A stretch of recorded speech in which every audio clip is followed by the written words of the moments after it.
जय हिंद। आप सभी को नमस्कार। पेन पेपर लेके बैठेगा और ये जो टॉपिक है ये बहुत इंपॉर्टेंट टॉपिक है। As I have already mention कि जो भी अब हम आपके सामने साइंस के स्पेशली वीडियोस रखने वाले हैं वो one of the best videos होंगे जो आप यूट्यूब पे देखोगे। ठीक है, हर एक वीडियो में आपके कंसेप्ट हम क्लियर करेंगे एज वेल एज जो क्वेश्चंस आए। स्पेशली इसमें जो अभी रिसेंटली जो एग्जाम जो हुआ था दरोगा में, एक ऐसा क्वेश्चन पे पूछा गया था जो कि ना तो आपका घटना चक्र में था और ना आपका जो लूसेंट है उसमें था। ठीक है, तो मेक श्योर शांतिपूर्वक बैठ जाना है। एक एक और एक चीज, जब भी मैं आपके सामने आता हूं हमेशा याद रखना, नॉट एज ए टीचर, एक स्टूडेंट को किस तरीके से पढ़ना चाहिए, किस तरीके से एक क्वेश्चन से 5-5 6-6 क्वेश्चन कनेक्ट करके पढ़ना चाहिए उस तरीके से, क्योंकि आपको फैक्ट्स याद करने। ठीक है, ये हमेशा याद है। कहानी तो आपको पता होना ही चाहिए, फैक्ट्स आपके दिमाग में होना चाहिए और वहीं से आपका एग्जाम निकलता है। ठीक है, एक और चीज, ठीक है, जो भी हम यहां बताते हैं उसको लिखते हुए चलिए। जितना पेन डाउन करोगे उतना ज्यादा चांसेस होता है कि वो चीजें आपके दिमाग में रिटेन रहेगी फॉर द लॉन्गर पीरियड। सो लिखना चालू कीजिए, नीचे लिंक होगा। जितने भी टॉपिक में पढ़ाता हूं उसके क्वेश्चंस फिर स्टेटस में भी डालता हूं, तो व्हाट्सएप के स्टेटस आप जरूर फॉलो कीजिएगा। स्टार्ट करते हैं, नीचे लिंक भी होगा। ठीक है, देखिए आज जो हम लोग पढ़ने हैं सबसे पहले मैं दिखाता हूं जो ये दरोगा में अभी जो आपका प्री का एग्जाम हुआ तो उसमें पूछा गया था ये topic. Whether you are preparing for BPSC, दरोगा, बीएसएससी, इवन बिहार पुलिस, हर एक एग्जाम के लिए मास्टर टॉपिक और ये मास्टर वीडियो होगा जब भी क्वेश्चंस आपका पॉलीमर पे आएगा। ठीक है, ध्यानपूर्वक स्टार्ट कर। देखिए एक क्वेश्चन आया था, which of the following polymer is prepared by the condensation polymerization. ठीक है, कि सघन पॉलीमराइजेशन के द्वारा कौन सा यहां पॉलीमर प्रिपेयर्ड किया जाता है, ये क्वेश्चन पूछा गया था। और ये क्वेश्चन आपको ना ही लूसेंट में मिलेगा। मतलब ये थोड़ा अब क्या हो रहा है, देखो पहले जो क्वेश्चंस पूछे जाते हैं, थोड़ा एक मिनट आप समझ लो पहले कैसे कैसे क्वेश्चंस पूछे जाते थे पॉलीमर में, बहुलक पे। देखो आपको पूछ लिया जाता था कि जो बुलेट प्रूफ जैकेट होता है किससे बना होता है, तो केबलर से बना होता है, लेक्सन से बना होता है, ये ज्यादा पूछ लिया जाता था। या पूछ लिया जाता था जो बैकेलाइट होता है वो किससे बना होता है, ये भी क्वेश्चन पूछा जाता था। तो फिनोल एंड फॉर्मेल्डिहाइड से बनता है। ठीक है, ये पूछ लिया जाता था। या आपका इलेक्ट्रिकल स्विच हो गया, इलेक्ट्रिकल प्लग हो गया, ये सब किससे बनता था, बैकेलाइट से बनता। तो इस टाइप के क्वेश्चंस पूछे जाते थे। बट इस टाइप के क्वेश्चंस के साथ साथ अब जो है आपको थोड़ा डीपली पढ़ना है, टेंशन नहीं लेना। ये 12th क्लास के एनसीईआरटी से जितने भी कंसेप्चुअल आपको कंसेप्ट क्लियर वाले जो आपको वीडियोस हैं वो आपको यूट्यूब पे डालेंगे, तो आप ध्यानपूर्वक देखिए। तो पॉलीमर का अगर हम लोग बात करें तो यहाँ आप पॉलिथीन देख रहे हो, ये इलेक्ट्रिकल स्विच देख रहे हो, ये पीवीसी पाइप देख रहे हो। ठीक है, नीचे कॉटन देख रहे हो। ठीक है, ये सब जो है आपका क्या है, तो पॉलीमर का आपका एग्जाम्पल है। ठीक है, अगर हम लोग पॉलिथीन का बात करें, ठीक है, तो ये किससे बना होता है, तो ये आपका इथाइलिन या इथिन से बना होता है। मैं बताऊंगा, बस ध्यान रखो। ठीक है, ये है आपका स्विचेस, तो ये किससे बना होता है, तो ये स्विच है बेसिकली बैकेलाइट से बना होता है। ठीक है, और ये हो गया पीवीसी, पीवीसी का पाइप आपने सुना होगा, आपके घर में पीवीसी का पाइप लगता है। ठीक है, तो वो क्या है, यही ये भी एक क्या है आपका एक पॉलीमर है, एक बहुलक है। ठीक है, और ये किसका बहुलक है अगर मैं बोलूं पीवीसी पाइप, तो विनाइल क्लोराइड का। और पीवीसी का फुल फॉर्म क्या होता है, तो पॉलीविनाइल क्लोराइड। और ये तो है क्या, आपका नेचुरल बहुलक है, मतलब नेचुरल पॉलीमर है जो कि आपका कॉटन है। ठीक है, ये चीज जितना भी है यहाँ आपका पॉलीमर। तो सबसे पहले आपको यह समझना है कि पॉलीमर होता क्या है, बहुलक होता क्या है। देखो सिंपल लैंग्वेज में समझता, मैं जब भी आपके साइंस सामने साइंस रखूंगा एकदम नॉर्मल लैंग्वेज में करेंगे। ठीक है, देखो लूसिड वे में जिसको बोला जाता है। तो अगर आपका घर बना हुआ है, ठीक है, तो घर में जो ईंट लगा हुआ है, ठीक है, उसको आपको समझना है कि वो क्या है, आपका मोनोमर है। ठीक है, और आपका जो पूरा घर है वो क्या है, आपका पॉलीमर है। तो जो पॉलीमर है, जो बहुलक होता है, बेसिकली वो किससे बना होता है, तो छोटे छोटे मोनोमर से मिलके क्या होता है, आपका पॉलीमर बना होता है। तो अगर हम अपना घर का केस लेते हैं, ठीक है, तो अगर मैं बोलूं कि जो क्या हाउस जो है, ठीक है, एक पॉलीमर है, किसका पॉलीमर है, तो आपको याद रखना है ईंट का पॉलीमर है। तो ईंट हो गया आपका मोनोमर और आपका जो घर है आपका क्या हो गया, वो पॉलीमर। तो छोटे छोटे मोनोमर को जब मिला दिया जाता है तो वो क्या बन जाता है, पॉलीमर बन जाता है। ये चीज बेसिक मैंने समझाने के लिए ये चीज बात किया। अब अगर तीन चीज अगर हम लोग इस पे हम क्वेश्चंस पे भी आएंगे। ठीक है, तीन चीज आपको वर्ड समझना बहुत जरूरी है। एक है आपका पॉलीमर जिसको हम लोग बहुलक बोलते हैं, एक है आपका मोनोमर और एक है आपका बहुलीकरण या आप उसको बोल सकते हो पॉलीमराइजेशन। तो देखिए सबसे पहले जैसा कि हमने बताया कि जो बहुलक जो होता है, ठीक है, जो बहुलक जो होता है, ठीक है, जो पॉलीमर जो होता है बेसिकली क्या से बनता है, तो मोनोमर से बनता है। तो सिंपल जो सबसे बेसिक एग्जांपल मैं ले रहा हूं, ठीक है, ये है आपका इथिन। इथिन मैंने आपको पढ़ाया हाइड्रोकार्बन में, क्या है आपका, इसको थोड़ा सा, ये आपका क्या है, तो ये है आपका इथिन, ठीक है। अब जब बहुत सारे इथिन, या आप इसको इथिन बोल सकते हो या इथाइलिन भी बोल सकते हो, ठीक है। जब मैंने आपको हाइड्रोकार्बन पढ़ाया था तो इसको इथिन बताया था, एल्केन, एल्किन, एल्काइन, ये सब मैंने पढ़ाया था, ठीक है। तो ये सिंपल मानो कि ये क्या है आपका छोटे छोटे क्या है, मोनोमर है, ठीक है, जिससे आपका क्या बन जाएगा, आपका पोलिथीन बन जाएगा, ठीक है। इसको नॉर्मल लैंग्वेज में पोलिथीन बोलते हैं, ठीक है। और अगर आप मतलब केमिस्ट्री के टर्म में बोलोगे तो पॉलीइथाइलिन बोलोगे। अब देखो हमने क्या किया, ये जो छोटा छोटा क्या है आपका, ये क्या है, एक क्या है आपका, ये इथीन है। इथीन मैंने आपको पढ़ा था, इसको इथीन बोल लो या इथाइलिन बोल लो, ठीक है। ये भी क्या है आपका, इथाइलिन है। ये भी क्या है आपका, इथाइलिन। अब ऐसे बहुत सारे इथाइलिन को जब जोड़ दिया जाता है, ठीक है, तब क्या होता है, ये बन जाता है आपका पॉलीइथाइलिन। देखो पॉलीमर में लगा हुआ है पॉली, पॉली मतलब होता है मैनी, मतलब बहुत ज्यादा, और मर मतलब होता है यूनिट। तो मतलब छोटे छोटे बहुत सारे यूनिट जब हम मिला देते हैं तब वो क्या बन जाता है, पॉलीमर बन जाता है। और सबसे बेसिक एग्जांपल है पोलोथीन। पोलोथीन कैसे बनता है, तो जब हम बहुत सारे इथीन, ठीक है, इथीन मिला देते हैं, ठीक है, तो फिर क्या बन जाता है, हमारा पोलोथीन बन जाता है। तो यहां अगर आप एग्जांपल देखोगे तो मोनोमर क्या है, आप खुद बताओ। तो मोनोमर जो है हमारा यहाँ इथीन है, या इसको आप इथाइलिन बोल लो, ठीक है। और यहां हमारा पॉलीमर क्या है, तो पॉलीमर है हमारा पॉलीइथाइलिन बोल लो या पोलोथीन बन लो। अब देखो जो इसके लास्ट में लगा होता है, जैसे कि मैंने क्या, इथाइलिन, इथीन, तो ये जो लास्ट में लगा हुआ था ये है आपका मोनोमर, और आगे हमने लगा दिया पोली। यहां जो लगा हुआ है इथाइलिन और आगे हमने लगा दिया पोली। पोली दैट मींस ज्यादा, मेनी, और उसको जब हमने मेनी लगा दिया किसके साथ, उसके साथ मोनोमर के साथ, तो उससे बन जाता है आपका पॉलीमर। और जिस प्रोसेस के द्वारा कोई भी मोनोमर से, ठीक है, आपका पॉलीमर बनता है, ठीक है, इसको हम लोग बोलते हैं पॉलीमराइजेशन, बहुलीकरण। अब वो बहुत तरीके से हो सकता है, जब इसको हम लोग ऐड करेंगे तो वो एक तो हो सकता है कि वो प्राकृतिक रूप से भी कुछ पॉलीमर होता है, ठीक है, कुछ आपका सिंथेटिक भी होता है जो हम लोग खुद बनाते हैं, वो हम लोग आगे पढ़ेंगे, ठीक है। तो जो प्रोसेस है, जिस प्रोसेस से क्या होता है, आपका मोनोमर्स को मिला के क्या बनाया जाता है, पॉलीमर बनाया जाता है, उसको हम लोग बोलते हैं पॉलीमराइजेशन। पॉलीमर किससे बनता है, तो बहुत सारे मोनोमर को मिला के पॉलीमर बनता है। और ये फाइनली आप समझ गए कि आखिर पॉलीमर होता क्या है। तो आपने ये समझा पॉलीमर क्या है, मोनोमर क्या है, पॉलीमराइजेशन क्या है, या बहुलीकरण क्या है। वही लिखा हुआ है कि जब बहुत सारे यूनिट, मॉलिक्यूल, ठीक है, संयोग करके बड़ी यूनिट या बड़ा मॉलिक्यूल बनाते हैं, उसे ही पॉलीमराइजेशन प्रोसेस कहते हैं। और जो प्रोडक्ट निकल के आता है वो होता है आपका पॉलीमर, ठीक है।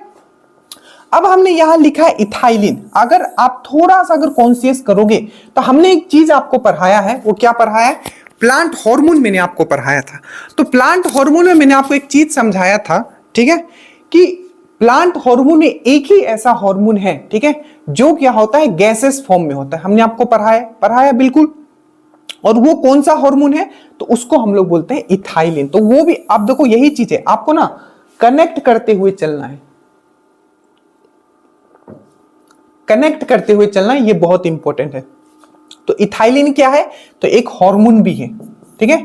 कहां आपने पढ़ा था, प्लांट हार्मोन। मैं फिर से कहता हूं, नॉट एज ए टीचर, एक स्टूडेंट आपको किस तरीके से सोचना चाहिए वो चीज आपके अंदर डेवलप करना है। तो हार्मोन है, ठीक है। तो प्लांट में एक सिंपल एक ऐसा हार्मोन जो गैस फॉर्म में होता है, उसको हम लोग क्या बोलते हैं, इथाइलिन बोलते हैं। और किस लिए काम आता है, तो आपको फलों को पकाने के लिए काम आता है। ज्यादा नहीं जाएंगे, बस इतना ही आपको याद रखना है। टॉपिक पे हम लोग यहां वापस आते हैं। तो आपने समझ लिया कि पॉलीमर क्या होता है, ठीक है, मोनोमर क्या होता है, बहुलीकरण क्या होता है, या पॉलीमराइजेशन क्या होता है, ठीक है।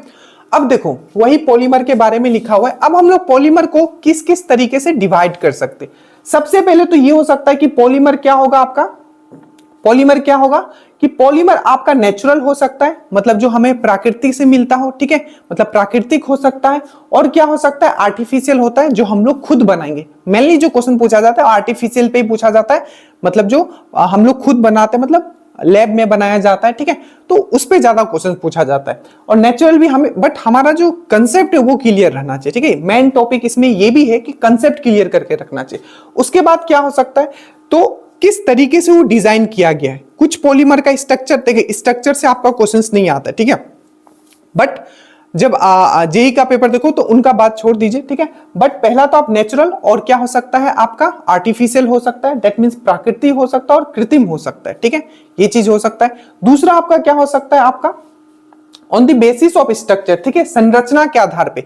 जैसे कि अगर मैं बोलूं, ठीक है, हर एक, जैसे मैं सेलुलोज बोलता हूं, सेलुलोज आपने सुना होगा, ठीक है, चाहे स्टार्च में बोलता हूं, ठीक है, चाहे मैं ग्लूकोज में बोलता हूं, तो सबका संरचना थोड़ा अलग हो सकता है, ठीक है। जो भी मैंने बात बोला वो क्या हो, नेचुरल पॉलीमर का हमने बात किया। उसके बाद क्या हो सकता है कि उसको किस तरीके से प्रिपेयर किया जा सकता है, क्योंकि जब सिंथेटिक वाला, जब हम लोग आर्टिफिशियल वाला जो हम लोग खुद बनाएंगे, तो उसको भी दो तरीके से डिवाइड किया जाएगा कि आखिर वो किस तरीके से बनाया जा सकता है, प्रोसेस अलग हो सकता है। तो एक एक करके हम लोग समझते हैं। देखिए सबसे पहले हम लोग बात करते हैं आपका क्या, तो सबसे पहले हम लोग बात करते हैं कि नेचुरल पॉलीमर क्या होता है और सिंथेटिक पॉलीमर क्या होता है। देखिए, तो सबसे पहले अगर हम लोग बात करें नेचुरल पॉलीमर, नाम से ही पता चलता है, मतलब ये हमें नेचर से मिलेगा, ठीक है, क्या मिलेगा हमें, ये नेचर से मिलेगा। तो ऐसे पॉलीमर जो हमें डायरेक्टली नेचर से मिलता है उसे हम क्या बोलेंगे, तो नेचुरल पॉलीमर बोलेंगे। इसका अब एग्जांपल याद रखते हैं, मेन इसमें क्वेश्चन एग्जांपल से ही पूछा जाता है। जैसे कि देखिए यहां लिखा हुआ है प्रोटीन, प्रोटीन क्या है, एक पॉलीमर है, याद रखिएगा, प्रोटीन क्या है, एक पॉलीमर है, और वो किससे बना होता है, तो एमिनो एसिड से बना होता है। तो प्रोटीन का मोनोमर क्या हो गया, एमिनो एसिड, यहां पॉलीमर क्या हो गया, तो प्रोटीन जो है पॉलीमर है किसका, एमिनो एसिड का। आपने पढ़ा होगा 20 यूनिट ऑफ एमिनो एसिड मिलकर क्या बनाता है, प्रोटीन बनाता है। ये पॉइंट बहुत बार पूछा गया है। तो एमिनो एसिड से क्या बना, प्रोटीन बना। तो मोनोमर हो गया आपका एमिनो एसिड, और पॉलीमर, मतलब बहुलक, तो वो क्या हो गया आपका प्रोटीन। यहां समझ में आया। उसके बाद आपने सुना होगा सेलुलोज, सेलुलोज से बहुत सारे क्वेश्चन बनते हैं। आप याद करो मैंने आपको क्या क्या क्वेश्चंस करवाया था। अगेन, जितनी बार आप चीजें याद करने की कोशिश करोगे, जितनी बार चीजें आप रिकॉल करने की, वो चीजें, सबसे पहले मैंने आपको बताया था जो सेलुलोज है, ठीक है, ये एक ऐसा कार्बनिक पदार्थ है, मतलब ऐसा ऑर्गेनिक आप बोल सकते हो कंपाउंड है, ठीक है, जो आपका नेचर में सबसे ज्यादा पाया जाता है। तो सबसे ज्यादा पाए जाने वाला कार्बनिक पदार्थ, ऑर्गेनिक कंपाउंड कौन सा है नेचर में, तो वो है आपका सेलुलोज। पहला क्वेश्चन। दूसरा क्वेश्चन मैंने आपको सेलुलोज से समझाया था। सेलुलोज क्या है, तो सेलुलोज जो है कार्बोहाइड्रेट है। क्या है, एक कार्बोहाइड्रेट। और किस टाइप का कार्बोहाइड्रेट है, तो ये पॉलीसेकेराइड कार्बोहाइड्रेट है, याद रखिएगा, ठीक है, ये समझाया था। तीसरा मैंने आपको क्या समझाया था कि सेलुलोज जो है, क्या जो आपको मैंने पढ़ाया था, जो प्लांट होता है, जो पादप जगत होता है, उसका जो कोशिका भित्ति बना होता है, जो उसका जो सेल वॉल बना होता है, किससे बना होता है, तो सेलुलोज से बना होता है, ठीक है। यही चीज तो समझना है कि आपको पढ़ना कैसे है, ठीक है, ये चीज मैंने आपको समझाया था। फिर सेलुलोज से मैंने आपको समझाया था कि सेलुलोज का जो सबसे छोटा यूनिट होता है, या बीपीएससी का क्वेश्चन कि कार्बोहाइड्रेट का जो सबसे छोटा यूनिट होता है वो कौन सा होता है, तो वो होता है आपका ग्लूकोज। तो यहां अगर सेलुलोज क्या है, पॉलीमर है, किसका पॉलीमर है, ग्लूकोज का पॉलीमर है। और ग्लूकोज क्या है, सबसे छोटा यूनिट जो होता है आपका कार्बोहाइड्रेट का, वो क्या होता है, वो ग्लूकोज होता है। तो जब ग्लूकोज को, बहुत सारे ग्लूकोज को मिलाओगे तब आपका क्या बनेगा, सेलुलोज बनेगा। उसके बाद हम लोग आते हैं ऊल पे। ऊल भी क्या है, एक पॉलीमर है। जैसे आप देखते हो ना, भेड़ जो होता है, भेड़ से जो, ये देखो ये नेचुरल वाला है, ये ऊन, ऑर्डलोन नहीं है, ऑर्डलोन भी होता है जिसको हम लोग ऊन बोलते हैं, ठीक है, जो स्वेटर बनाते हैं वो वाला नहीं, ठीक है, ये भेड़ से निकालने वाला। एक एक चीज हम क्लियर करने के लिए यहाँ बैठे हुए, ठीक है। ये भेड़ से जो निकालता है, भेड़ नहीं होता, भेड़ देखते हो, ठीक है, उस पर गद्दी सा लगा होता है, ये ऊल है, ठीक है, ये ऊल है।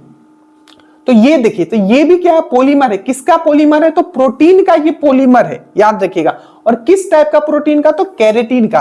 तो बहुत तरीके से पूछ सकता है कि ऊल क्या है, तो एक ये नेचुरल पॉलीमर है। किसका पॉलीमर है, तो प्रोटीन का पॉलीमर है, और वो भी किसका, तो कैरेटीन का। और कैरेटीन कहां कहां मिलता है, जल्दी से बताइए, ये एक प्रोटीन है बहुत इंपॉर्टेंट। तो जो भी आपका स्किन है, ठीक है, चाहे आपका हेयर है, ठीक है, चाहे आपका नेल है, मतलब नाखून है, ये सब में किस टाइप का मिलता है प्रोटीन, तो कैरेटीन मिलता है। उसके बाद सिल्क, आपने सिल्क का साड़ी आपने सुना होगा, तो वो भी क्या है, एक पॉलीमर है, ठीक है। और किस टाइप का पॉलीमर है, तो ये देखो, कुछ पॉलीमर क्या होता है, रेशा के फॉर्म में आता है, मतलब फाइबर, फाइबर मतलब रेशा, फाइबर मतलब रेशा, फाइबर मतलब रेशा, ठीक है। तो कुछ जो पॉलीमर होते हैं, बहुलक होते हैं, वो रेशा के फॉर्म में आते हैं, जैसे कि सिल्क हो गया, ठीक है।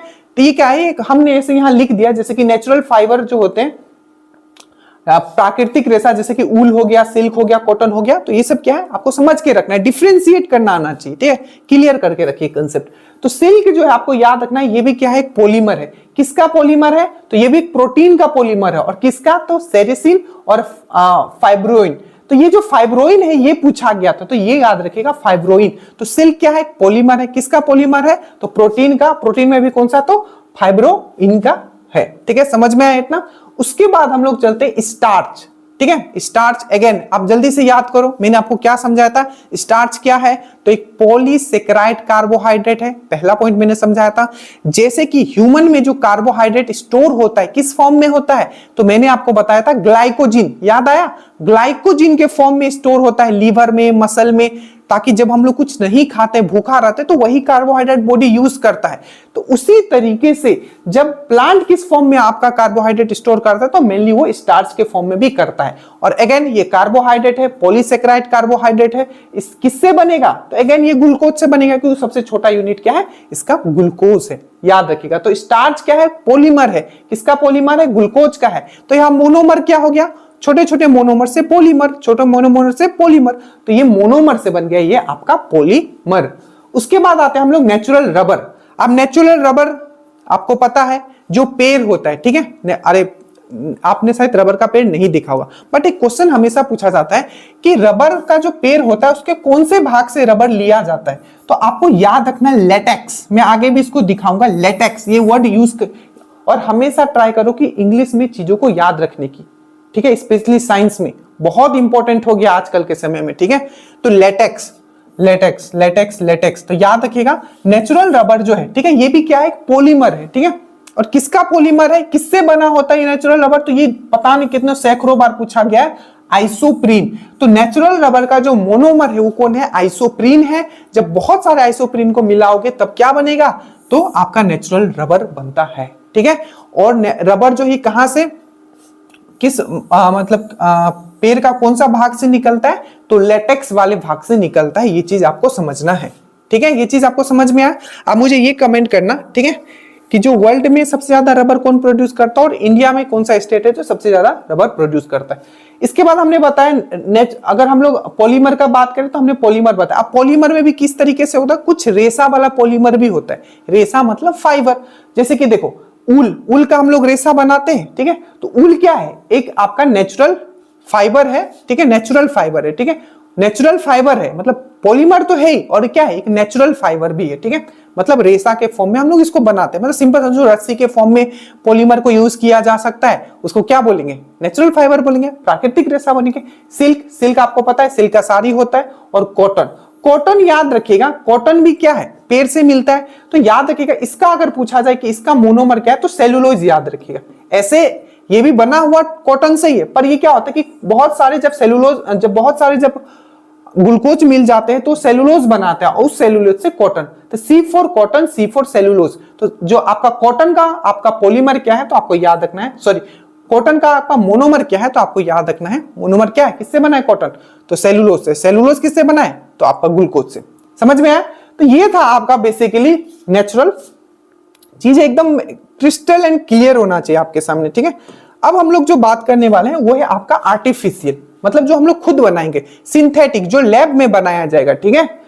देखिए, तो अगर हम लोग कृत्रिम, ठीक है, या आर्टिफिशियल या सिंथेटिक पॉलीमर का बात करें, तो नाम से ही जैसे पता चल रहा है, रासायनिक प्रक्रियाओं, मतलब सिंपल है, man made in laboratory through the chemical process, ठीक है, मतलब रासायनिक प्रोसेस के द्वारा लैब में बेसिकली ये बनाया जाता है, प्रयोगशाला में।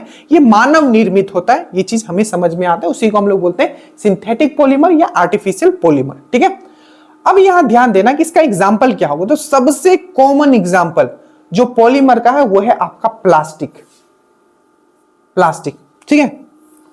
अब देखिए प्लास्टिक के अंदर क्या क्या आएगा, देखिए प्लास्टिक के अंदर पॉलीथीन आएगा, ठीक है, प्लास्टिक के अंदर क्या आएगा, पॉलीथीन।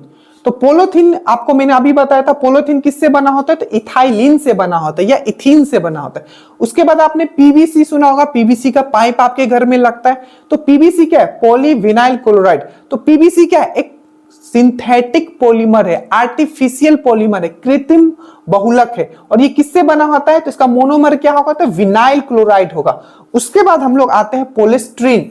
ठीक है, तो पॉलीस्ट्रीन जो है ये भी क्या है आपका, इसका यूजेस भी मैं आगे बताऊंगा। ठीक है, पॉलीस्ट्रीन क्या है? तो स्टाइरिन से बना होता है। बड़ा सिंपल है, लास्ट का देखना। ठीक है, इस पॉलीस्ट्रीन है तो लास्ट में क्या? स्टाइरिन, तो यही इसका मोनोमर हो गया। इस तरह से थोड़ा आप माइंड का यूज कर सकते हो। पीवीसी हो गया तो पॉली विनाइल क्लोराइड, तो पॉली तो हमने लगा दिया ज्यादा के लिए और विनाइल क्लोराइड हो गया इसका ये। ठीक है, तो थोड़ा सा ये लगाओगे।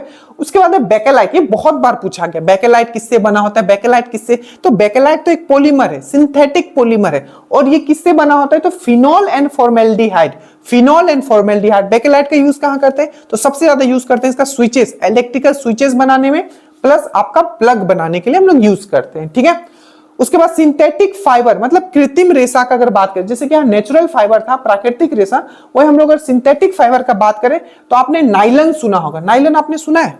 बिल्कुल सुना होगा आपने नाइलन। ठीक है, इसका बहुत जगह यूज किया जाता है, हम आगे बात करेंगे। उसके बाद नाइलन 66, उसके बाद रेयन। रेयन आपको पता है ना, रेयन बहुत बार ये क्वेश्चन पूछा गया है कि आर्टिफिशियल सिल्क किसको बोला जाता है, मतलब कृत्रिम। ठीक है, सिल्क किसको बोला जाता है? तो जो रेयन जो होता है इसमें क्या होता है? सेलुलोज का भी यूज किया जाता है। मतलब एक्चुअली क्या है ना, ये सेमी सिंथेटिक है, मतलब पूरी तरीके से भी कृत्रिम नहीं है, बट इसको कृत्रिम में रखा गया। ये सेमी सिंथेटिक होता है, इसमें सेलुलोज का यूज किया जाता है, प्लस इसमें एडेपिक एसिड यूज किया जाता है। बट अभी इसको आप इसमें रखो। और पूछा जाएगा कि आपका जो आर्टिफिशियल सिल्क कौन सा होता है, तो आपको याद रखना है रेयन को हम लोग आर्टिफिशियल सिल्क बोलते हैं। केबलर आपने सुना होगा, केबलर। ठीक है, तो केबलर क्या है? तो ये भी एक आपका सिंथेटिक फाइबर है, कृत्रिम रेशा है। केबलर का यूज बहुत बार पूछा गया है। देखो ये डन होता है क्वेश्चन। ठीक है, आपको पूछा जाता है कि जो बुलेट प्रूफ जैकेट होता है वो किससे बना होता है? तो एक तो आप याद रखोगे केबलर। ठीक है, क्या याद रखोगे? केबलर। ये क्या है केबलर? तो ये आपका पॉलीमर है। ठीक है, और पॉलीमर भी किस टाइप का पॉलीमर है? जैकेट वैकेट बनाने में यूज होगा, तो क्या होगा? सिंथेटिक आपका पॉलीमर के साथ साथ सिंथेटिक फाइबर है। ठीक है, तो केबलर हो गया। उसके बाद आपको याद रखना है लेक्सेन। लेक्सेन, अब ये लेक्सेन क्या है? तो लेक्सेन भी एक क्या है? आपका पॉलीकार्बोनेट है। ठीक है, पॉलीकार्बोनेट है। क्या है ये? पॉलीकार्बोनेट आपका पॉलीकार्बोनेट आपका पॉलीमर है। तो लेक्सेन का यूज किया जाता है, केबलर का भी यूज किया जाता है। और ये सब नहीं दिया होगा तो इसके जगह आपको दिया होगा पॉलीएमाइड। पॉलीएमाइड, क्योंकि जो ये आपका केबलर भी है ना, ये पॉलीएमाइड के अंदर ही आता है। तो पॉलीएमाइड दे दे या लेक्सेन दे दे या केबलर दे दे, ये जितने भी है आपको याद रखना है, ये सब बुलेट प्रूफ जैकेट बनाने के लिए यूज होता है। बट यही अगर मैं बोल दूं कि बुलेट प्रूफ जो आपका विंडो होता है वो किसके लिए उसमें कौन सा यूज होता है? तो याद रखिएगा पॉलीकार्बोनेट। पॉलीकार्बोनेट विंडो के लिए, पॉलीकार्बोनेट विंडो के लिए, पॉलीकार्बोनेट आपको याद रखना है। ठीक है, तो केबलर हो गया। और सिंथेटिक, जैसे कि यहां रबर हमने नेचुरल रबर का बात किया था, इसी तरीके से सिंथेटिक रबर भी होता है। तो जो सिंथेटिक रबर होता है, ठीक है, उसको हम आगे देखेंगे। जैसे कि सिंथेटिक रबर में अगर पूछोगे तो ब्यूना एन हो गया, ब्यूना एस हो गया, सीधा पेपर में छप जाएगा। ब्यूना एन क्या है बहुत लोगों को पता नहीं रहेगा, बट आपने पढ़ लिया ड्रीम डोज पे तो आपको पता है क्या होता है ब्यूना एन, ब्यूना एस। तो ये सब सिंथेटिक रबर है। ठीक है, तो इतना चीज आपने, काफी चीज आपने समझ लिया। ठीक है, अब आगे देखिए। अब सबसे पहला हम लोग बात करते हैं, सबसे पहले हमने क्या बात किया था कि जो भी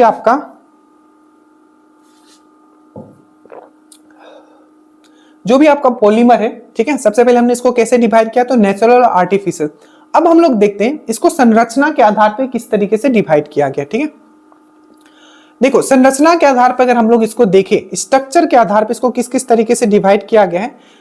ठीक है, स्ट्रक्चर संरचना के आधार पे देखिए, तो सबसे पहला है आपका लीनियर पॉलीमर। लीनियर बस समझ लो, ठीक है, और बस इसमें आपको इतना ही करना है, थोड़ा सा मेहनत, आपको एग्जांपल याद रखना है।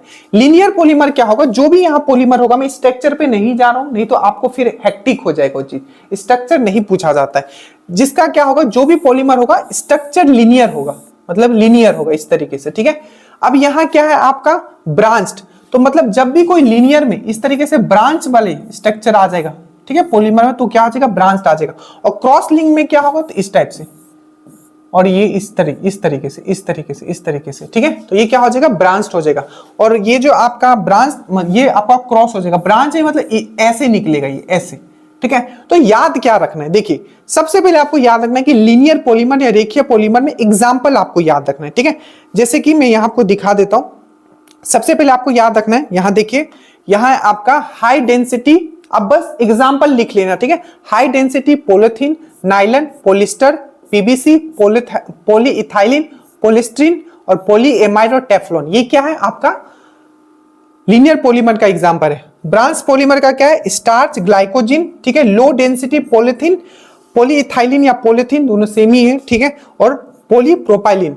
और जो क्रॉस लिंक में होता है आपको एक याद रखना है, बेकेलाइट याद रखना है और मेलानिन याद रखना है। क्या मैंने बोला, मेलानिन। बस इसमें एग्जांपल याद रखना है, इसमें ज्यादा हेक्टिक नहीं लेना है, बस लिख के बस नोट बना लेना, इसमें इतना ही करना है। जहां ज्यादा समझाना है उसमें मैं समझाऊंगा, ठीक है। कन्फाइंड वे में टू द पॉइंट आपका हो जाएगा पूरा का पूरा।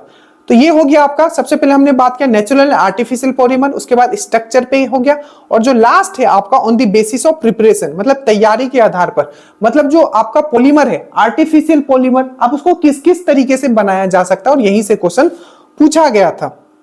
अभी देखिए, तो अगर बनाया जाएगा तो दो तरीके से पॉलीमर लैब में बनाया जाता है। एक है जिसको हम लोग बोलते हैं addition chain growth, addition polymerization बोल दो, या चेन ग्रोथ पॉलीमराइजेशन, बहुत ही सिंपल लैंग्वेज में बताने वाला, ध्यान से सुनिएगा। और दूसरा जो होता है आपका वो होता है कंडेंसेशन या स्टेप ग्रोथ।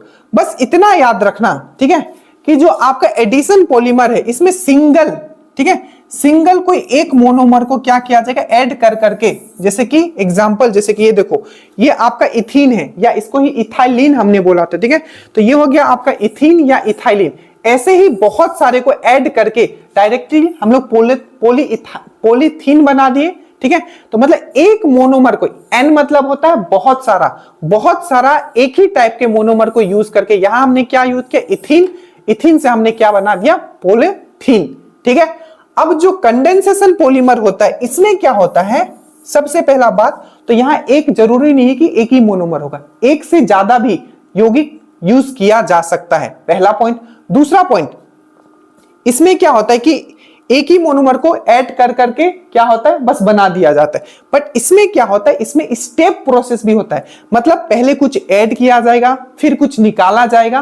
तो इसमें क्या होता है, थोड़ा प्रोसेस जो होता है ये कॉम्प्लेक्स होता है। याद क्या रखना है, याद रखना है सबसे पहले कि जो एडिशन पॉलीमर है, ठीक है, इसको हम लोग और किस नाम से जानते हैं, तो इसको चेन ग्रोथ पॉलीमर के नाम से जानते हैं, ठीक है। क्या बोलते हैं, चेन ग्रोथ पॉलीमर, इंग्लिश में ही याद रखिएगा, ठीक है। इसमें एक मोनोमर ही होता है, जैसा कि मैंने बताया, it does not lead to loss of small molecule.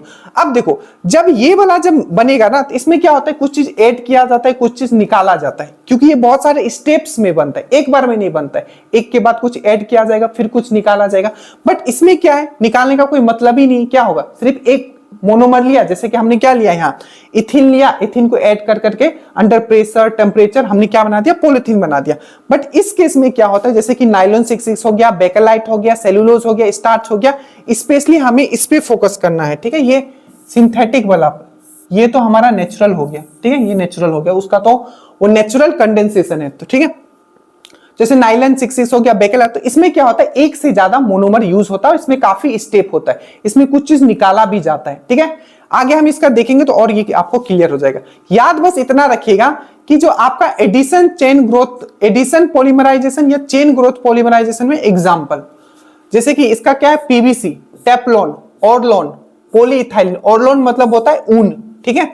और इसमें क्या आपका नाइलन 66 और आपका बेकेलाइट, और नेचुरल में अगर देखा जाए तो सेलुलोज और स्टार्च, बस इतना ही याद रखना है, बाकी इसमें कुछ याद नहीं लगेगा, वही सब जो मैंने समझाया वही लिखा हुआ है। It involves more than one monomer, मतलब एक से ज्यादा मोनोमर यूनिट होगा। It leads to loss of, छोटे छोटे जो मॉलिक्यूल से निकाले भी जा सकते हैं इसमें, ठीक है। और ये स्टेप्स में होता है, ये ऊपर लिखा हुआ है स्टेप ग्रोथ है, स्टेप के साथ ये बढ़ता हुआ जाता है, जो बोलूं वही लिखा हुआ रहता है, ठीक है। तो आपने दो चीज समझ लिया, यहां सबसे मोस्ट इंपॉर्टेंट है एग्जाम्पल, एग्जाम्पल से ही क्वेश्चन पूछा जाता है। और देखिए उसका यूज क्या है, उससे पूछा जाता है कौन सा पॉलीमर है, किस तरीके में आता है, जैसे एडिशन में कौन सा आता है, कंडेंसेशन में कौन सा आता है, तो एग्जांपल पे फोकस कीजिएगा।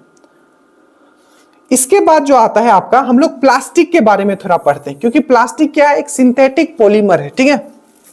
अब जो ये प्लास्टिक है, ठीक है, मेनली आपको पढ़ना है इसमें तीन चीज, एक है आपका थर्मोप्लास्टिक, एक है आपका थर्मोसेटिंग और एक है आपका एलास्टोमर। अब ये क्या होता है देखिए,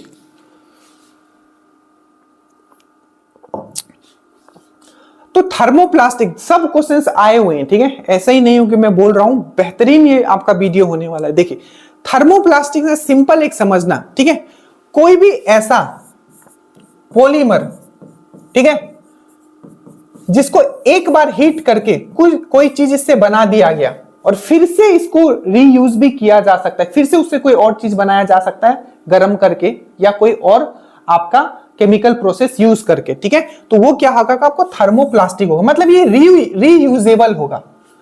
थर्मोसेटिंग, सेटिंग मतलब क्या होता है, कोई चीज सेट हो गया, अब इसमें कोई चीज नहीं होगा। मान लो एक बार आपने कोई चीज बना दिया, ठीक है, तो अब उसको फिर से गला के नया चीज नहीं बना पाओगे, तो उसी को बोला जाता है आपका थर्मोसेटिंग। और इलास्टोमर में क्या होता है, तो इलास्टोमर मतलब होता है किसी चीज को आप खींचते हो, ठीक है, और फिर से वो अपना, देखो इलास्टिसिटी इंग्लिश में क्या होता है, इलास्टिसिटी बोलते हैं, हिंदी में क्या बोलते हैं, प्रत्यास्थता।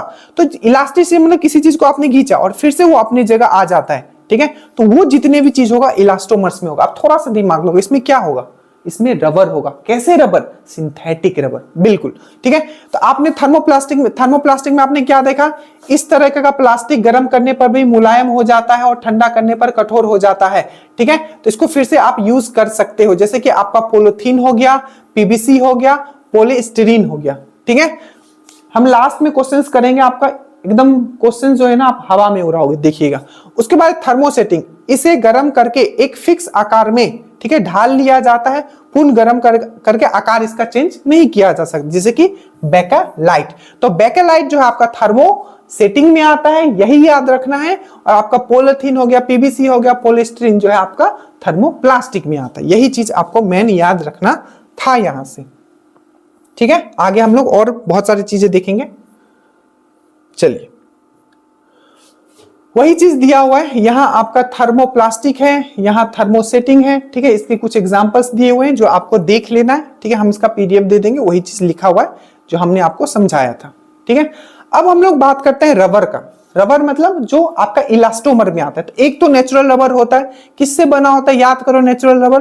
तो नेचुरल रबर जो बना होता है आपका आइसोप्रीन से बना होता है। तो यहां अगर हम लोग रबर का बात करें तो ये दो हो सकता है, एक हो सकता है आपका नेचुरल रबर और एक हो सकता है आपका सिंथेटिक रबर। सबसे पहले हम लोग नेचुरल रबर का बात करते हैं। तो नेचुरल रबर जो होता है उसको हम लोग बोलते हैं पॉली आइसोप्रीन। मतलब इसका आइसोमर क्या, सॉरी इसका मतलब मोनोमर क्या होगा, तो वो होगा आपका आइसोप्रीन। तो जब बहुत सारे आइसोप्रीन, यहां मैं एन लगा देता हूं, जब बहुत सारे आइसोप्रीन अंडर प्रेशर टेम्परेचर क्या होगा, केमिकली प्रोसेस यूज किया जाएगा, तो वो पॉली आइसोप्रीन। तो अगर मैं पूछूं कि जो आपका नेचुरल रबर होता है उसको क्या बोलेंगे, तो पॉली आइसोप्रीन। उसका आपका मोनोमर क्या है, तो आपका आइसोप्रीन। और ये जो आइसोप्रीन है कहां से निकाला जाता है, तो पेड़ से निकाला जाता है। पेड़ का कौन सा भाग से, तो लेटेक्स से निकाला जाता है। किससे, लेटेक्स, LATEX, लेटेक्स, ठीक है। ये आइसोप्रीन रबर के पेड़ के लेटेक्स से निकाला जाता है। ये चीज मैंने आपको समझा था। अब कुछ पॉइंट याद रखिएगा रबर वाले में। जब नेचुरल रबर बनता है, ठीक है, लेटेक्स वाले पार्ट से जब निकाल लेते हैं तो उतना मजबूत नहीं होता है, ठीक है। जैसे कि आप टायर ही देख लो, गाड़ी का रबर है बट काफी मजबूत होता है, ठीक है। अब उसको मजबूती के लिए क्या किया जाता है, उसमें दो चीज मिलाया जाता है। एक तो मिलाया जाता है कार्बन, ठीक है, और दूसरा मिलाया जाता है आपका सल्फर, ताकि उसको मजबूती प्रदान किया जा सके। और जब उसमें सल्फर मिलाया जाता है तो उस प्रोसेस को हम लोग बोलते हैं वल्केनाइजेशन या वल्कनीकरण। तो वल्केनाइजेशन क्या है, वल्कनीकरण क्या है, तो याद रखिएगा जब नेचुरल रबर में आपका सल्फर मिलाया जाता है, ठीक है, क्या मिलाया जाता है आपका, देखिए is the process of converting natural rubber तो मतलब ज्यादा उसको ज्यादा क्या बनेगा, ज्यादा स्ट्रॉन्ग बनाने के लिए, ज्यादा उसका इलास्टिसिटी बढ़ाने के लिए, प्रत्यास्थता बढ़ाने के लिए, मजबूती देने के लिए क्या होता है, नेचुरल रबर में 3 से 5% तक सल्फर आपका मिलाया जाता है। तो इसको ये हम लोग बोलते हैं वल्कनीकरण, ठीक है। अब हम लोग बात करते हैं आपका किसका, तो अब हम लोग बात करेंगे आपका, अब हम लोग बात करेंगे, देखिए सिंथेटिक रबर का बात करते हैं। तो जो सिंथेटिक रबर होता है उसको बनाने के लिए आपका जो मोनोमर यूज किया जाता है वो है आपका क्लोरोप्रीन। क्या यूज किया जाता है, chloroprene. n number of chloroprene under pressure temperature chemically use किया जाएगा प्रोसेस, और उसको क्या बनेगा आपका पॉली। तो याद रखना नेचुरल के लिए आइसोप्रीन, ठीक है, और आपका सिंथेटिक या आपका आर्टिफिशियल के लिए, कृत्रिम के लिए क्लोरोप्रीन। तो वहां था आइसोप्रीन, यहां है आपका क्लोरोप्रीन, ठीक है। अब कुछ देख लीजिए जो आपका उपयोग बेल्ट बनाने में, आपका बेल्ट बनाने में यूज होता है, जल पोशाक गोताखोर को यूज के लिए याद रखना, ठीक है। बेल्ट बनाने के लिए आपका, अब ऐसा तो नहीं कि हर बेल्ट आप पेड़ से निकाल के नेचुरल रबर से बनाओगे, तो उसके लिए यूज किया जाता है। और जल पोशाक जो होता है, ठीक है, स्विमिंग सूट के लिए भी आपको बनाया जाता है, या गोताखोर के लिए मेनली जो होता है ये बनाया जाता है। अब जो याद रखना है इसमें कि polymer Buna S and Buna N, तो ये पूछा गया था कि ब्यूना एस और ब्यूना एन क्या है, तो ये आप एक सिंथेटिक आपका रबर है। ये किससे बना होता है, तो ब्यूटाडीन और स्टाइरिन से बना होता है आपका ब्यूना एन, और ब्यूटाडीन और एक्रोलोनाइट्रिल से बना होता है आपका ब्यूना एन, ठीक है। कुछ नहीं, बस एक पेज में आपका पूरा का पूरा इंपॉर्टेंट जो एग्जांपल है वो आपका नोट हो जाएगा। तो ये था आपका क्या, सिंथेटिक रबर। आगे चलते हैं, अब देखिए फाइबर का बात कर लेते हैं। सिंथेटिक फाइबर का मैंने क्या क्या बताया था। सिंथेटिक फाइबर में क्या क्या आता है, आपका नाइलॉन आता है, नाइलॉन 66 आता है, केवलर आता है। तो ये तीन सबसे ज्यादा इंपॉर्टेंट है। नाइलॉन 66 का मोनोमर क्या है, तो कैप्रोलैक्टम है। यहां आपको उतना ज्यादा याद करने की जरूरत नहीं है, ठीक है, बस ये मैंने जहां मारा कैप्रोलैक्टम। बाकी नाइलॉन 66, नाइलॉन 6, केवलर, बस इसका यूज आपको पता होना चाहिए। जैसे कि केवलर का बुलेट प्रूफ जैकेट में बनाने में यूज किया जाता है, ये अच्छे से याद रखिएगा। नाइलॉन 66 का मछली पकड़ने वाला जो आपका जाल होता है उसके लिए यूज किया जाता है, किसका, नाइलॉन 6 का। टूथब्रश बनाने के लिए ये आपका यूज होता है नाइलॉन 6, और आपका रस्सी बनाने के लिए भी यूज किया जाता है। बुलेट प्रूफ जैकेट के लिए केवलर यूज किया जाता है, ठीक है। और आपका जो टेरेलिन का कपड़ा आपने सुना होगा, तो टेरेलिन भी क्या है, एक आपका कृत्रिम रेशा है, ठीक है। और तो ये इसका कुछ एग्जाम्पल है, आप देख लीजिएगा, पर जहां जहां मैंने हाईलाइट कर दिया उसको आपको ध्यान से रखना है, ठीक है। चलिए अब ये कुछ मैंने ऐसे लिख दिया, ये आपको मैंने करवा दिया, जैसे कि पॉलीप्रोपीन जो होता है किससे बना होता है, तो ये प्रोपीन है। ये मैं टिक मार देता हूँ जो इंपॉर्टेंट है, इसको आपको पढ़ना है, बहुत इंपॉर्टेंट है। ये भी है, ठीक है। और ये सबसे ज्यादा यहाँ बेकेलाइट वाला पक्का पढ़ के जाना, और ये पीवीसी जो नहीं लगा है उसको आप छोड़ सकते हो। ये वही चीज है जो इसका मोनोमर क्या है और उसका पॉलीमर क्या है, उसका फायदा क्या है। पॉली ये सब वही है, ठीक है। रेयन क्या हो गया, किस तरीके से बनता है। चलिए अब घटना चक्र के हम लोग क्वेश्चंस करते हैं, ठीक है। चलिए अब देखो आप इजिली कर पाओगे। देखिए एथिलीन, आइसोप्रीन, एसेटिलीन, ब्यूटाडीन और स्टाइरिन में से वह जो प्राकृतिक रबर का बहुलक है, मैंने अभी बताया था प्राकृतिक रबर का बहुलक कौन है, तो आइसोप्रीन है। जो प्राकृतिक रबर है वो कहां से मिलता है, तो आपका लेटेक्स वाले भाग से मिलता है। वल्केनाइजेशन के लिए क्या यूज करते हैं, तो सल्फर यूज करते हैं, और उसको मजबूत बनाने के लिए और क्या यूज करते हैं, तो कार्बन यूज करते हैं। एथिलीन मैंने आपको बता दिया, ठीक है। आइसोप्रीन हो गया, चलिए ब्यूटाडीन हो गया, ये सब आपको पता होगा, ठीक है। केवलर, ठीक है, क्लिप्टर तथा लेक्सन में से वह बहुलक जिसका प्रयोग बुलेट प्रूफ जैकेट के लिए यूज किया जाता है। तो मैंने आपको शुरू में बताया था कि केवलर क्या है, एक आर्टिफिशियल रेशा है, ठीक है, मैंने बताया था। और साथ में मैंने लेक्सेन के बारे में बताया था। तो केवलर और लेक्सेन जो है दोनों यूज किया जाता है, जो कि लेक्सेन क्या है, पॉलीकार्बोनेट है, ठीक है, याद रखिएगा। और ये दोनों नहीं दिया होगा बुलेट प्रूफ जैकेट के लिए, तो क्या दिया होगा आपको, पॉलीएमाइड दिया होगा, याद रखिएगा। और नहीं तो इसके साथ एक और चीज दिया होता है कि जो कांच होता है, तो कांच को अगर लेमिनेट करके भी उसको बुलेट प्रूफ जैकेट के लिए बनाया जा सकता है, ठीक है। ऊन हो गया, ऊन मैंने बताया, ऊन है, रेशम है, चमड़ा है, तथा नाइलॉन में से वह जो प्राकृतिक बहुलक है। तो नाइलॉन आपको क्या है, नाइलॉन मैंने आपको बताया था, ये तो क्या है, सिंपल है, नाइलॉन 6 है, नाइलॉन 66 क्या है, ये तो आपका आर्टिफिशियल रेशा है, ठीक है। उसके बाद चमड़ा ये तो आपका ठीक है, चमड़ा आपको क्या मिलता है, जानने के बाद ये तो क्या है आपका नेचुरल है। रेशम ये भी आपका नेचुरल है। और ऊन मैंने बताया था, ऊन जो हम लोग निकालते हैं आपका सीप से ऊल निकालते हैं ना, ऊल, ठीक है, तो वो हो गया। तो ये नाइलॉन इसका सही आंसर हो जाएगा, ठीक है। उसके बाद है रेयन हो गया, लिनिन हो गया, जूट हो गया। नाइलॉन में से वह जो गैर सेलुलोज, मतलब कौन सा इसमें एग्जांपल है, चाहे रेयन का बात करें, लिनिन का बात करें, जूट का, नाइलॉन में से वह जो सेलुलोज के रेशा का उदाहरण नहीं है, तो नाइलॉन हो जाएगा। ये आपको मैंने बताया था नाइलॉन, क्योंकि नाइलॉन आर्टिफिशियल है। सेलुलोज मैंने क्या बताया था, सेलुलोज जो है ये एक आपका क्या है, नेचुरल क्या है, पॉलीमर है। किससे बना होता है, आपका ग्लूकोज से बना होता है। रेयन मैंने ये सब बता दिया, सब चीज समझाया हुआ है। बेकेलाइट, बेकेलाइट मैंने आपको बताया था, ठीक है, स्विचेस बनाने में यूज किया जाता है। फिनॉल एंड फॉर्मेल्डिहाइड से बनता है ये, ठीक है। और रेशम हो गया, केवलर हो गया तथा लेक्सन में से हुआ जो प्राकृतिक बहुलक है। प्राकृतिक बहुलक कौन सा है, जल्दी से बताए। रेशम, रेशम छोड़कर कोई है नहीं है। बेकेलाइट कहाँ यूज होता है, जल्दी से बताओ। स्विचेस में किससे बना होता है, फिनॉल एंड फॉर्मेल्डिहाइड से बना होता है। केवलर मैंने बताया था, ये भी क्या है आपका, ये प्राकृतिक रेशा नहीं है, आर्टिफिशियल रेशा है। अभी मैंने समझाया था कि केवलर और लेक्सन जो यूज होता है आपका बुलेट प्रूफ जैकेट में यूज होता है। घी, स्टार्च, प्रोटीन, रुई, कपास में से बहुलक नहीं है, ठीक है। तो इसमें से कौन सा बहुलक नहीं, स्टार्च किसका बहुलक है, मैंने बताया था। ये क्या किसका है, जल्दी से याद करो, याद करो। तो ये आपका ग्लूकोज का है, ठीक है। प्रोटीन, ये एमिनो एसिड का पॉलीमर है या बहुलक है। रुई, कपास, सेलुलोज का है, ठीक है। तो इसमें से कौन सा नहीं है, तो घी नहीं है। घी इसका, घी मतलब बहुलक नहीं है, मतलब पॉलीमर नहीं है। पॉलीथीन के संश्लेषण में उपयोग किया जाता है, एथिलीन यूज किया जाता है, मैंने आपको बता दिया।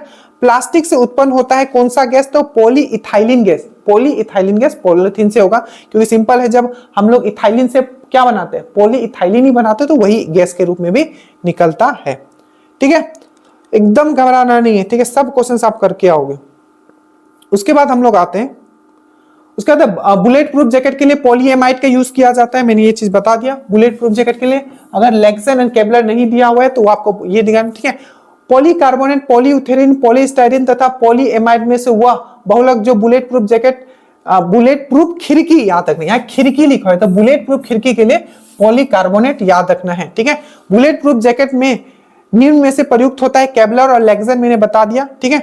और उसके बाद रेसर यहाँ है, रेसरदार कांच, गन मेटल, शीशा, ये वही है, ठीक है, इसको आप कर लेना, वही चीज पूछा हुआ है। टेफ्लॉन है तो याद रखना, टेफ्लॉन जो होता है ये किससे बना होता है, तो फ्लोरोकार्बन। टेफ्लॉन को फ्लोरोकार्बन, इसका स्पेशल नाम है टेफ्लॉन का, जो एग्जाम में पूछा गया है वो मैं आपको अभी बताता हूं। ये देखिए, टेफ्लॉन का एक नाम पूछा गया है, वो है आपका कि टेफ्लॉन का सामान्य नाम क्या है, तो पॉलीटेट्राफ्लोरोएथिलीन।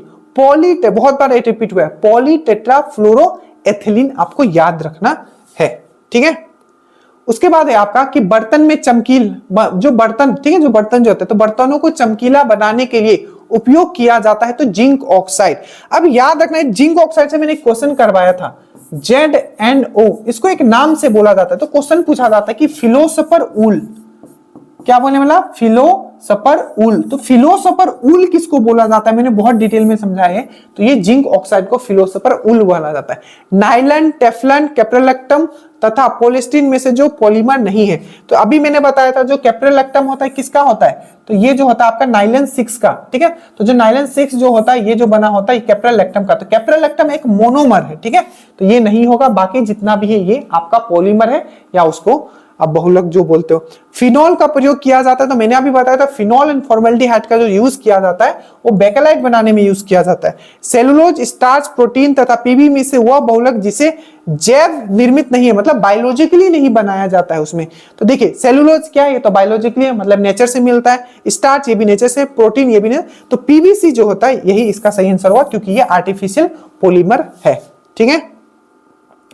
देखिए, तो आपके लिए बहुत मेहनत किया गया है, ठीक है। इसको बनाने के लिए आपको लग रहा होगा कि सर पढ़ा दिए, बहुत आप पूरा बुक छान मारोगे, ठीक है। जिस तरीके से हमने समझा किसी बुक में नहीं दिया है ना, एनसीईआरटी में आपको दिया, तो मेहनत हमने कर दिया, बस इसको आपको अपना बनाना है।